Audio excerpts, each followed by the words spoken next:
welcome to our first official video on the Cutterbill YouTube channel. Today we're starting our first series called Cutting Up with Cutterbill.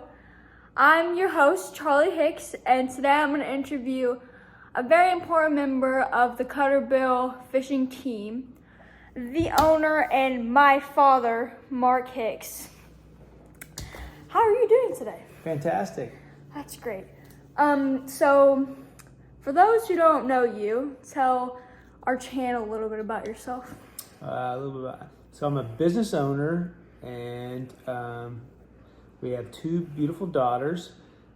Charlie's the oldest, and Hudson's the youngest.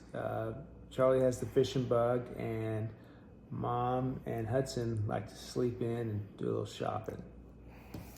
We live in Ponder, Texas, which is a little town just north of Fort Worth. You ready to answer some questions? Let's do it. Okay. Walk us through the process of purchasing this boat, where you were, what you saw. So the process of buying a boat is a long drawn out process, and we narrowed down the maker and size we wanted, which was a 70-foot Viking. That boat we thought best fit our needs. It's fast, it's big, and there was this one particular boat was at the Fort Lauderdale Boat Show, and I saw it before, and this boat checked all the boxes. It had all the upgrades we wanted with sea keepers and sonar, and I think the aesthetics won it. Basically, it's beautiful. It's got a dark hull. The interior has an ostrich, which kind of fits our deal. So I think that's what won it. Okay, what is your favorite part about the boat itself? I would say the sea keeper. That's a game changer. It can really change a bad day into a good day when you're in rough seas. So tell them what a sea keeper does. Sea keeper's a gyro, and it keeps the boat, it works against the boat from moving back and forth. It's not going to change forward and backward, but it keeps it from wobbling so much. So I think it takes out like 80 to 90% of it. So it's literally a game changer. I didn't know that. What has been your biggest accomplishment while fishing on this boat? I think the biggest accomplishment is learning how much goes on behind the scenes of fishing. I don't think people understand the amount of time and effort and knowledge that goes into going after these fish. It's truly amazing, and the knowledge that these guys have, and everything that goes into where to fish, how to fish, what to use. It'll blow your mind. What makes you love and enjoy fishing so much? So I fished all my life. When I was a kid, every day in the summer, I say every day, but I would go to the neighborhood pond and fish it, and run away from snakes, fish for bologna. But today, it's something that has really allowed me to detach from work and stress, and get away from things, and that's why I enjoy it. And it's also, I've done a lot of things in my life, hunting, and this just fits me best, I think. I agree. What is your favorite fish to catch? Oh, it's the blue marlin. Me too. What is the biggest fish you've ever caught? That would be a blue marlin in the 400s. Where were you? That would be in Panama. We had intermission. So go back to talking about the biggest fish caught on the Cutterbill. Oh, I think there was a 400 type fish caught blue marlin this year in Port Aransas. Talk about the crew a little bit. The crew's amazing. We have a great captain, Eric Carr.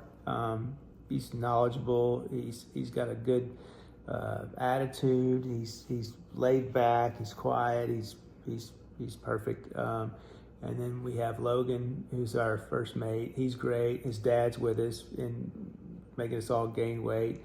The vibe on our boat is, I'd put it up to anybody. We have some fun. We do some shenanigans to get things going. If we're bored and haven't had a bite in a while, we'll do some tricks that are pretty fun. If you could tell any first-time sport fishing boat buyers anything or give them any piece of advice, what would you tell them? I would say take your time and start off small. What is your favorite boat to watch fish tournaments? Favorite boat? I would say the Quantified. Is that like what's your favorite boat in Port Aransas? Favorite boat in Port Aransas? Right now it's the Zatara, I think is how you pronounce it. It's big. What is your would you ever consider fishing the Sportfishing Championship in the future? Not at this time. Okay. What do you hope to accomplish in this off season?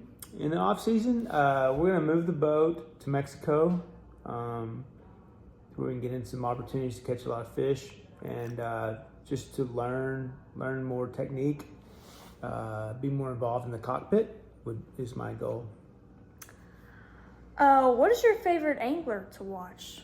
Charlie Hicks. Thanks. Do you like the day trip fishing for fun vibe, or do you like the tournament vibe? I would say the day trip vibe. Why? No stress.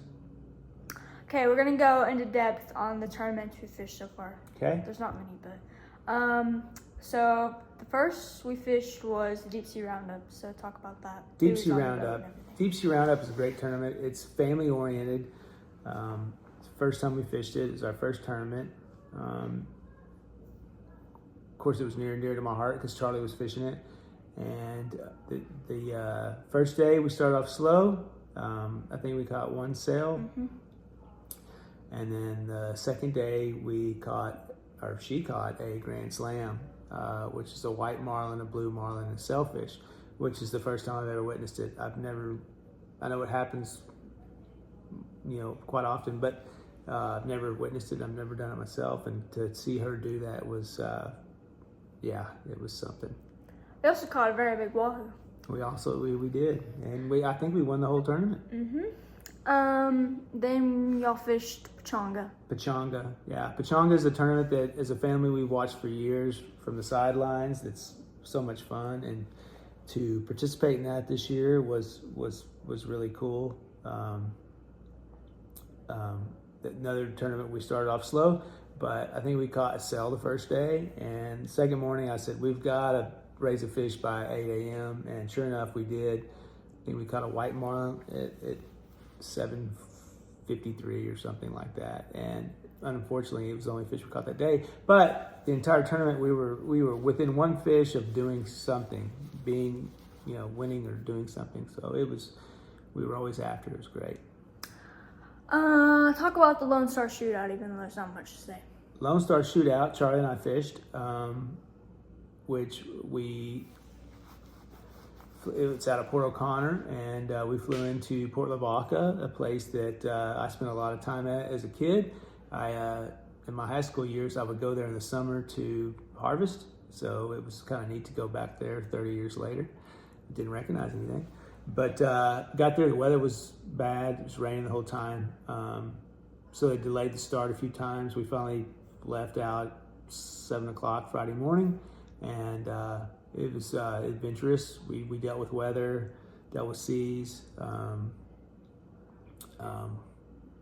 raised some fish. We didn't boat any, but we raised a big one the first day that broke the line. So who knows how big he was. What are the next tournaments that you're... Next tournament is the Legends in Port Aransas, which is one of the big ones, arguably the biggest one in Port Aransas. Looking forward to that. It's another tournament where you leave out, you stay out on the water for a few days.